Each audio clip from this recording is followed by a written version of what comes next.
Bem, negócio na pauta de volta, lembrando que é um oferecimento da Cimento Bravo, o energético Team Power, o Guaraná Geneve e as lojas Centro Elétrico. Bem, o Maranhão tem se destacado em taxa de crescimento econômico. Ano passado foi o quarto maior crescimento do produto bruto, né? Quarto estado de maior crescimento, com 6, tanto por cento. Mas, em contrapartida, ainda temos aqui dos piores indicadores econômicos e bem abaixo, econômicos não, sociais, desculpe, e econômicos também, falar de renda per capita, abaixo da média nacional. E aí nós estamos falando aqui de incentivos, né? De incentivos, os incentivos sempre a gente entende que incentivar as empresas, a indústria principalmente, é para você produzir mais. Produzir mais deve gerar mais empregos, gerar mais impostos. Como é que vocês conseguem ver isso dentro do banco, né? Vocês têm um escritório de estudos técnicos lá em Fortaleza, que é muito bom, produz excelentes relatórios. Como é que vocês veem tem algum trabalho que está sendo feito mostrando de como é que esses incentivos de alguma forma geram um crescimento da economia, da produção? Sim, anualmente o ETN, que é o nosso escritório técnico de estudos do Nordeste, ele divulga esses indicadores, massa salarial, incremento da renda, do emprego, né? E o banco, nós vemos o banco como um dos agentes, né? Políticas de desenvolvimento não se faz sozinho, né? Então, o banco é um ator nesse processo. Então, que eu diga o benefício do incentivo fiscal, que é fruto de um decreto de governo, né? Permitindo a reversão de parte do imposto que seria pago para o desenvolvimento da região. E muito da nossa inquietação, quer como cidadãos, quer o empresário, Arthur, se dá em muitas vezes não se perceber a contrapartida que se espera de serviços públicos, né, fruto dessa arrecadação de impostos. E um incentivo como esse do reinvestimento, ou mesmo a utilização das linhas do FNE, ela proporciona você gerir esse recurso. De alguma forma você está gerindo como o imposto está sendo aplicado, né? No investimento que você vai fazer na compra de um equipamento, ou capital de giro, como a gente já colocou aqui, também é possível, ou nas nossas linhas com o recurso do Fundo para o Desenvolvimento do Nordeste, que de igual modo proporciona aí não só o financiamento para máquinas, equipamentos e capital de giro, mas também obras civis e toda sorte de investimentos que o fundo permite, né? Então, mais uma vez, passa por uma atuação do banco, mas não é apenas o banco, né? O banco se insere nesse contexto como um agente indutor do desenvolvimento, como cumpridor das políticas do governo federal. O ETN divulga esses indicadores periodicamente e o que a gente vê é um crescimento. Maranhão, historicamente, cresce mais do que o Nordeste cresce mais do que o Brasil e, historicamente, a gente observa isso. Agora, Fernando, ano passado, né, os dados foram publicados, tem um estudo também que foi feito por um escritório similar, né, ao Banco do Nordeste, que tem no Banco do Brasil, tem os trabalhos que o IMESC aqui no Maranhão faz, tem o próprio IBGE. Nós tivemos um crescimento muito impactado pelo crescimento do agronegócio, né? Mas também o comércio ele teve um resultado surpreendente. Foi. Né? E nesse início de ano nós tivemos um ótimo resultado nacional, não sei como é que está o regional e o local, do crescimento do varejo. Agora a gente conversa de maneira geral com os varejistas. Os varejistas, não, ninguém está vendo isso. É isso mesmo? Como é que é essa discussão lá na Associação Comercial? Como é que nós estamos vendo? Ano passado, o resultado nacional, o comércio em serviços não foi tão bem. O que segurou o crescimento do PIB nacional foi o agro. O agro teve um crescimento estupendo. A mesma coisa aconteceu no Maranhão. O nosso estado ele tem uma característica muito diferente de todos os outros estados. Nós somos um estado que, para cada carteira assinada, nós temos 2,16 pessoas recebendo algum auxílio federal, né? Bolsa Família, que deve estar no mercado informal, no mínimo. Que vai todo para o mercado, mas não vai só para o mercado formal, vai para todo o mercado como um todo. Então nós temos anualmente uma injeção, mensalmente, uma injeção de capital federal que faz com que a nossa economia de comércio e varejo se segure, né? Não despenque. Qual é o problema? Que essa economia é a economia de baixa renda. E como é a economia que precisa estar sempre turbinada o tempo todo, né? Exato. E é uma economia que cresce o volume de produtos de cesta básica, de sustentação econômica. Então, quando você conversa com o empresariado da área de varejo, ele vai te dizer o seguinte: o supermercado está trabalhando bem, porque todo mundo está comendo porque tem um capital para isso. Mas as outras economias, calçados, vestuário, linha branca, todos os outros, está todo mundo recuado ultimamente. Com dificuldade, né? Está com muita dificuldade. Então, é aquilo que a gente estava conversando, né?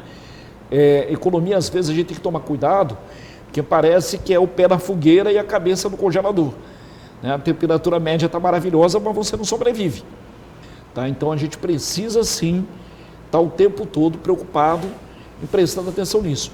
E o nosso estado, com todo esse crescimento de PIB que está vindo do agro, é necessário que a gente transforme esse volume de commodity produzido no estado em um produto já beneficiado. Valor agregado. O valor agregado nosso é muito baixo. Não está exportando grão, né? Está exportando...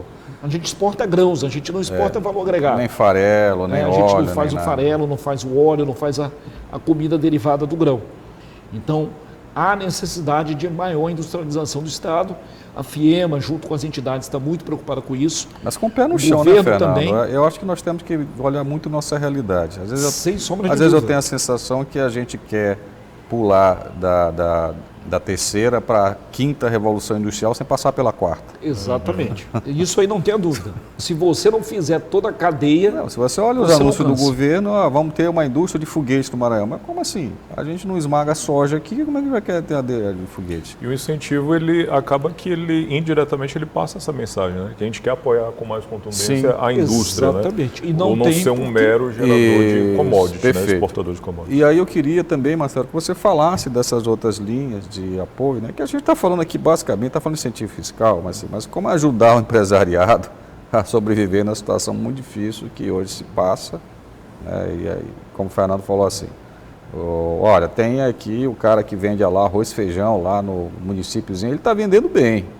mas se ele for vender um sapato lá, ele não vende. Quais são as outras linhas lá que vocês estão trabalhando, além da parte de incentivo fiscal? Você podia falar um pouco aqui para a gente? Agradeço a oportunidade de falar, porque realmente é o nosso carro-chefe, né? O Fundo para o Desenvolvimento do Nordeste, ele apoia as atividades produtivas de modo geral, todos os segmentos, com algumas restrições, algumas peculiaridades assim bem específicas, mas agricultura, pecuária, atividade rural, para você ter uma ideia, no Nordeste, a despeito de nós termos menos de 20% da rede bancária do Nordeste, a gente aplica mais de 80% do crédito no setor rural com o Banco do Nordeste, né? na nossa área de atuação. São números assim, muito significativos. Então, rural, industrial, o rural é desde o pequeno ao grande. Desde o Pronafiano, né? A agricultura familiar, atendida pelo nosso programa de microfinanças rural, que é o AgroAmigo, né? Até os empreendimentos corporate, as grandes corporações do agronegócio são atendidas pelo Banco do Nordeste, né? Quando você fala do microcrédito para o agronegócio, está falando de valores de quanto? A gente está falando de operações de R$200, R$300 para começar, ticket médio. Né? E aí passando para o setor de comércio e serviços, setor industrial também. Né? A gente apoia tanto o investimento como o giro isolado ou o giro associado ao investimento, né? Com taxas que vão variar aí de 8% até menos de 11%, 10 e pouco por cento ao ano. Né? Prazo para pagar conforme a capacidade de pagamento.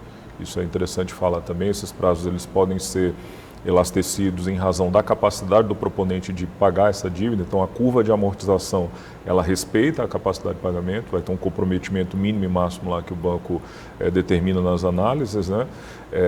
Prazo de carência, até que efetivamente as receitas comecem a ser auferidas. Então, a nossa rede de agências no Estado, nós temos um total de 29 agências no Estado do Maranhão, está à plena disposição para atender os empresários, tanto com as nossas linhas de crédito, como no que diz respeito ao incentivo fiscal. Agora, nesse caso do pequeno e microempresário, né, que aí vão falar do pequeno agricultor, do pequeno varejista, a empresa dele já tem que ter quanto tempo de atuação ou ele tem que ter quanto tempo de atuação? Porque no caso do crédito rural, você tem, às vezes não tem uma empresa, né? Você tem a pessoa física. Né? O produtor rural a gente apoia diretamente no CPF, a pessoa física. Eventualmente, aí é uma questão de planejamento tributário, opta pela CN, como é que chama? pela pejotização, né? É. Que é transformar na pessoa jurídica como uma estratégia de benefício fiscal, porque lá na última linha o comprometimento é menor. Mas atendemos, então, tanto a pessoa física diretamente como a pessoa jurídica. É preciso já ter um tempo mínimo de funcionamento, falando da empresa? Quanto tempo? Não precisa? Não é preciso. A gente apoia, inclusive, o empreendimento que está em implantação. Esse é um diferencial, inclusive, do banco. Se o empresário vai bater na porta de qualquer outra instituição financeira, invariavelmente vai ser requerido um tempo mínimo de funcionamento. No Banco do Nordeste, a gente financia, inclusive, a implantação. Agora, leia-se, né? Quando a gente está falando de implantação, a gente está falando dos investimentos necessários para aquele empreendimento começar a funcionar. Não tem sentido o empresário que acabou de constituir a empresa nos demandar, por exemplo, um capital de giro isolado. Capital de giro é manutenção de algo que já está em funcionamento, né? Mas ele pode, por exemplo, já está funcionando, ele pedir o capital de giro isolado, o capital de giro isolado, ele requer um tempo mínimo de funcionamento, de 12 meses. 12 meses de funcionamento. Importante falar também, já que a gente está falando de incentivo fiscal, é que os nossos limites de crédito, eles são apurados com base na receita fiscal. Tá? Então, o empresário vai apresentar ali para a gente o documento fiscal, que combinado com outras variáveis, né, o setor da atividade, o porte, o endividamento dele no sistema financeiro nacional, qual a atividade que ele desenvolve. Então, essas variáveis todas combinadas é que geram o limite de risco. Né? Então, Mas na questão de quem, por exemplo, aderiu ao Simples, como é que é feita essa... O documento fiscal que vai ser requerido dele para fins de apuração do limite é o PGDAS declaratório. Ele vai estar comprovando que ele faz o recolhimento para a Receita, tendo sido optante do Simples, né? Apresenta o documento fiscal com a receita que ele declara para o fisco e esse documento é que é utilizado para a geração do limite. Ou seja, é dever de casa também do empresário se organizar minimamente para poder acessar as linhas de crédito. Né? Às vezes acontece, Arthur, de um empresário ele ter feito adesão ao Simples e quando a gente pede o documento fiscal, a despeito dele estar em funcionamento, esse documento está todo zerado. Entende? Zerado como? Não entendi. Sem informação de faturamento. Sem informação de faturamento, apesar de a empresa estar faturando. Né? Então, a importância de se manter regular junto ao fisco para poder acessar a essas linhas. Né? E como você tem visto isso, Fernando, essa questão do acesso ao crédito? Como é que está isso? Hoje o mercado reclama muito da dificuldade de acesso ao crédito, mas na prática o que a gente vê é exatamente o que o Marcelo está comentando. O empresário não está com sua contabilidade, com sua organização administrativa adequada para ir buscar o crédito. Tá? Outra coisa que é importante que o empresariado tem que estar atento é que se você já constitui um patrimônio, você tem que regularizar esse patrimônio.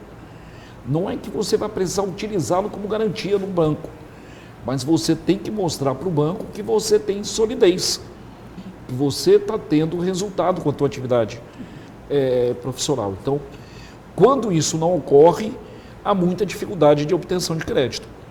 Tá? Mas as empresas que estão organizadas não têm dificuldade. Tá? O que nós Você está falando tanto na rede pública quanto privada? Todas as duas. A oferta de crédito aí sempre tem. E projetos mais interessantes, mais vantajosos, se houver as garantias necessárias, crédito não falta no mercado. Tem uma linha de crédito, Marcelo, que você ainda não comentou, que eu vou pedir para você nos ajudar. Mas só te interrompendo, mas com essa taxa Selic a 11%, o crédito está barato? Essa é a colocação. O Banco do Nordeste, ele falou das taxas do banco que são abaixo da Selic. Todas elas são subsidiadas. E tem uma linha que o empresariado está usando pouco, que eu queria que ele falasse um pouco mais, que é o FNE Inovação. Sim. Né, que você ainda tem um rebate melhor ainda nas taxas. Sim, sim. O banco tem a intenção de apoiar a economia nas suas inovações, né, nas suas iniciativas inovativas. Né? Então, o empresário que ele consegue desenvolver alguma técnica que vá aumentar os seus níveis de produção, de produtividade, e isso passa por um crivo de uma área que emite um parecer, um colegiado que faz a análise. Aí, uma vez o cliente enquadrado, ele tem a benesse da redução da taxa de juros, essa taxa ela sofre um rebate e um prazo também mais alongado. Né? Então, para exemplificar com números, né? Um empresário, por exemplo, uma grande empresa que faria jus a uma taxa padrão ali na faixa de 11% ao ano, a taxa dela vai cair para 8,5%, 9% ao ano. Então, ela tem um benefício na redução da taxa de juros e também um alongamento na curva de amortização. Então, mais uma vez, interesse do banco apoiar essas iniciativas de inovação, de aumento de produção, de produtividade. E para esse mercado atual, Arthur, em que as empresas têm que se reinventar, né? Muitas empresas estão buscando outros mercados, estão buscando outros produtos, mudando sua linha de trabalho para acrescentar um outro produto, estão mudando o seu maquinário para ter mais agilidade. A inovação em si não significa criar algo que o mercado não tem. Não, é incluir dentro da sua empresa uma linha que seja diferenciada com relação à sua atuação anterior. Aquilo que ela já faz. Daquilo que ela já fazia. Então é uma chance muito boa e ainda dá um rebate menor de pagamento de taxa de juros. Então é muito bom o empresariado estar atento.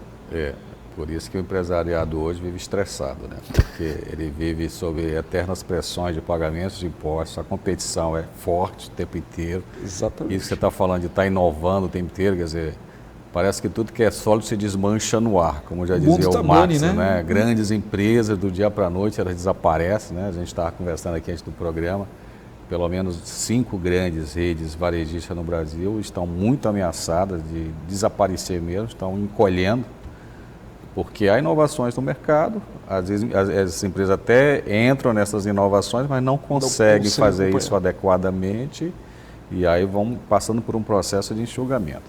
Gente, a conversa foi muito boa, foi bastante esclarecedora, a gente está sempre trazendo pessoas aqui que têm informações para quem está nos ouvindo aí, mesmo que não é empresário, que pretende ser, saber todas essas questões de mercado é o objetivo aqui do nosso programa.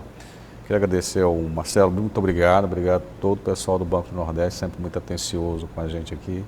Tá bom, Arthur, muito obrigado mais uma vez pela oportunidade de falar da nossa linha de reinvestimento, falar do Fundo Constitucional de Desenvolvimento do Nordeste, e a gente está à disposição para atendê-los aqui na Agência do Calhau, Agência do Centro, São Cristóvão, Ribamar, Passo do Lumiar e as demais agências aí do estado, no total de 29. Legal, obrigado. Fernando, obrigado a você.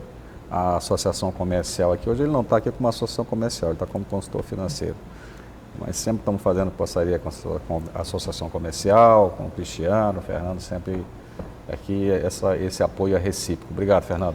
Muito obrigado, Arthur. E sempre que o empresariado quiser, tiver alguma informação, precisar de algum apoio nessa questão tributária, nessa questão de captação de recursos, realmente a prateleira é grande, né? Você tem várias opções.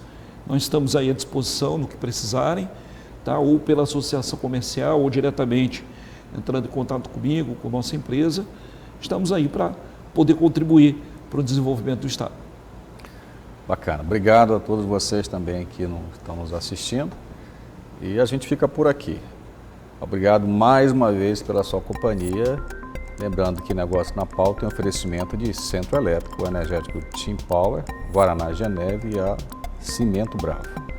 Todos os programas estão disponíveis nas nossas redes sociais, é só seguir Negócios na Pauta. Uma boa semana para você e até o nosso próximo encontro. Tchau.